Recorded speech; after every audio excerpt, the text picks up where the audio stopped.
Good evening students. D block elements में ये सारे टॉपिक्स हैं जो कवर हो चुके हैं। ठीक है, हम लोग देखेंगे आयनिक रेडियाई को। आयनिक रेडियाई और एटॉमिक रेडियस हम लोगों ने कवर किया है। ठीक है, अब एटॉमिक रेडियस से आयनिक रेडियाई कैसे डिफरेंट है ये देखते हैं। एटॉमिक रेडियस मतलब तुम्हारे पास क्या प्रेजेंट होता है एटम के न्यूक्लियस में, बताओ। एटम के न्यूक्लियस में क्या प्रेजेंट होता है तुम्हारे पास प्रेजेंट होता है प्रोटॉन होते हैं पॉजिटिव, और पॉजिटिव इलेक्ट्रॉन प्रोटॉन जो होते हैं वो कितने इफेक्टिवली अपने आउटर मोस्ट इलेक्ट्रॉन्स को अट्रैक्ट कर पाते हैं, ये कहलाता है इफेक्टिव न्यूक्लियर चार्ज। ये हम लोगों ने डिस्कस भी किया है, इफेक्टिव न्यूक्लियर चार्ज।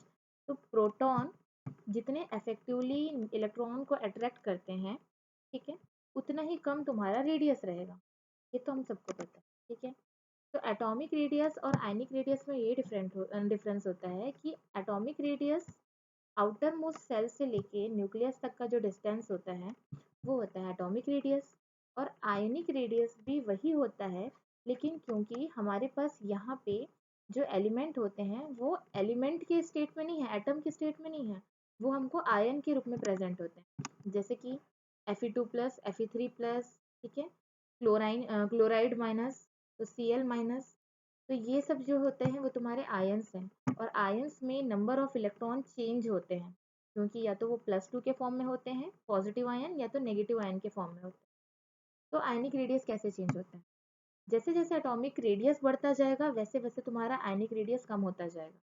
ठीक है, तो कैसे कैसे, पेज नंबर 222 उसमें तुम्हारा टेबल है 8.3 एनसीईआरटी का, वो ओपन कर लो। मैंने इसको लास्ट मोमेंट में बताया था इसलिए एक बार और फिर से बता रही हूँ। देखो, इसमें तुम्हारे पास में टेबल 8.3 में तुमको मिलेगा टाइटेनियम टू निकल +2 आयन के साथ में प्रेजेंट है। ठीक है, तो जब सबके +2 आयन्स हैं तो कैसे पता चलेगा कि क्या होगा आयनिक रेडियस, क्योंकि सबके आयन्स तो सब के सेम है, +2 आयन +2 आयन। तो इस स्टेट में हम चेक करेंगे कि जिसका एटॉमिक नंबर ज़्यादा है उसका आयनिक रेडियस उतना ही कम होगा। ठीक है, तो उस तरह से देखेंगे। इसका कारण क्या होता है, इसका कारण ये होता है कि तुम्हारे पास जैसे जैसे तुम लेफ्ट टू राइट जाते हो तुम्हारा एटॉमिक नंबर बढ़ता जाता है। एटॉमिक नंबर बढ़ रहा है मतलब तुम्हारा effective nuclear charge, number of proton बढ़ते जा रहा है, +1 है ना। Scandium to zinc, science teacher very cruel, मांगे फीस कॉइन नहीं, कहाँ जाऊँ। स्कैंडियम 21 होता है, जिंक 30 होता है, तो स्कैंडियम टू जिंक तक के +1 करके तुम्हारे नंबर ऑफ प्रोटॉन बढ़ते जा रहे हैं, मतलब इफेक्टिव न्यूक्लियर चार्ज बढ़ता जा रहा है। ठीक है, लेकिन उन सबके पास में +2 इलेक्ट्रॉन है, तो क्या होता है उससे इम्पैक्ट, जैसे कि तुम टाइटेनियम का कंपेयर करो, टाइटेनियम +2 और वेनेडियम +2। टाइटेनियम का एटॉमिक नंबर होता है, स्कैंडियम के बाद आता है तो 22 होता है, तो इसका एटॉमिक नंबर तुम्हारा होता है 22, बट इसमें से टू इलेक्ट्रॉन तुमने माइनस कर दिए तो तुम्हारे पास क्या आया, कितने इलेक्ट्रॉन है इसके पास, सिर्फ 20 इलेक्ट्रॉन है। इसी की जगह पे तुम वेनेडियम को देखो, वेनेडियम के पास कितने इलेक्ट्रॉन है, +2 प्लस, है कि नहीं।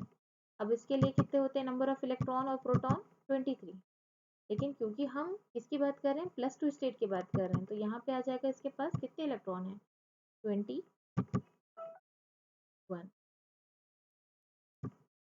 ये तुम्हारे नंबर ऑफ प्रोटॉन हो गए, ये तुम्हारा नंबर ऑफ इलेक्ट्रॉन हो गया, किस स्टेट में, तुम्हारे आयन के स्टेट में। तो यहाँ पे जैसे जैसे तुम्हारा एटॉमिक नंबर बढ़ता जा रहा है तुम्हारे पास क्या बढ़ता जा रहा है, नंबर ऑफ प्रोटॉन बढ़ रहे हैं, मतलब इफेक्टिव न्यूक्लियर चार्ज बढ़ रहा है। तो 23 इलेक्ट्रॉन ज़्यादा अच्छे से अट्रैक्ट कर पाएंगे अपने आउटर मोस्ट 21 इलेक्ट्रॉन को, और यहाँ पे ये जो 22 इलेक्ट्रॉन है वो उतने इफेक्टिवली अट्रैक्ट नहीं कर पाएंगे, इसलिए इनका आयनिक रेडियस उतना छोटा नहीं होता जितना वेनेडियम का हो जाता है। जितना ज़्यादा नंबर ऑफ प्रोटॉन बढ़ेगा उतना ही ज़्यादा तुम्हारा एटॉमिक साइज कम होता जाएगा या आयनिक साइज कम होता जाएगा। ठीक है, ये चीज़ क्लियर है। अब इसी चीज़ को देखते हैं, आयनिक रेडियस जब तुम्हारे पास में ऑक्सीडेशन स्टेट अलग अलग है, जैसे तुमने देखा कि एक ही सीरीज में +2 वाले ढेरों हैं, तो उनके लिए क्या होगा, एटॉमिक नंबर का कंसेप्ट अप्लाई कर दोगे, जिसका एटॉमिक नंबर ज़्यादा उसका आयनिक रेडियस उतना ही छोटा, ठीक है। लेकिन आयनिक रेडियस को जब ऑक्सीडेशन स्टेट पे चेक करेंगे तो दूसरा पैरामीटर ऑक्सीडेशन स्टेट का है।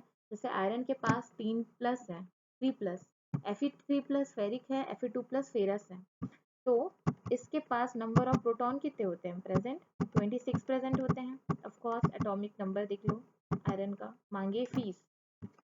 अब इसमें से 2 इलेक्ट्रॉन हटा दो क्योंकि +2 था, तो ये हो जाएगा 24 electron. But in the same condition for Fe3+ we are having 3+ charge, it means we are having 23 electrons, so overall 26 electrons will attract 23 electrons properly, और 26 electron will attract properly 24 electrons। अगर 26 लोगों को 23 लोगों को खींचना है तो 26 लोग 23 लोग को ज़्यादा अच्छे से खींच पाएंगे। क्यों? क्योंकि वो कम है क्वांटिटी में, तो इसीलिए 26 प्रोटॉन ज़्यादा अच्छे से इफेक्टिवली तुम्हारे 23 इलेक्ट्रॉन को खींच पाएगा, इसीलिए इसका जो एटॉमिक साइज है वो कम हो जाता है। और ये 24 इलेक्ट्रॉन है तो इसके कंपेयर में इसका ज़्यादा है, तो ये उतने ईजिली अट्रैक्ट नहीं हो पाएगा, इसको ज़्यादा ताकत लगेगी। तो आयनिक रेडियस किसका ज़्यादा छोटा हो जाएगा, जिसको ज़्यादा अच्छे से खींच पाएंगे। तो हम 26 प्रोटॉन मिलके 23 को ईजिली खींच लेंगे, जितनी ईजिली खींच पाएंगे, जितने इफेक्टिवली खींच पाएंगे, उतना ही ज़्यादा तुम्हारा आयनिक रेडियस छोटा होते जाएगा। इसीलिए आयनिक रेडियस Fe3+ का छोटा है, Fe2+ का बड़ा है, ये समझने की बात है। और अगर तुमको कोई ऐसा, जैसे कि फॉर एग्जांपल तुमको मैग्नीज दिया है, मैग्नीज का +2 दिया है और Mn2+ दिया है और Mn3+ दिया है, तो किसका आयनिक रेडियस ज़्यादा होगा, आयनिक रेडियस Mn2+ का ज़्यादा होगा। जितना ज़्यादा ऑक्सीडेशन स्टेट होता है उतना कम आयनिक रेडियस होता है, जितना कम ऑक्सीडेशन स्टेट होगा उतना ज़्यादा आयनिक रेडियस होता है। तो Mn2+ का कम है ऑक्सीडेशन स्टेट Mn3+ से, इसीलिए आयनिक रेडियस भी उसके अकॉर्डिंगली चेंज होगी। ठीक है, क्लियर। अब इसके बाद में नेक्स्ट जो है आपका वो है असर्शन और रीजनिंग। ठीक है, नेक्स्ट स्लाइड में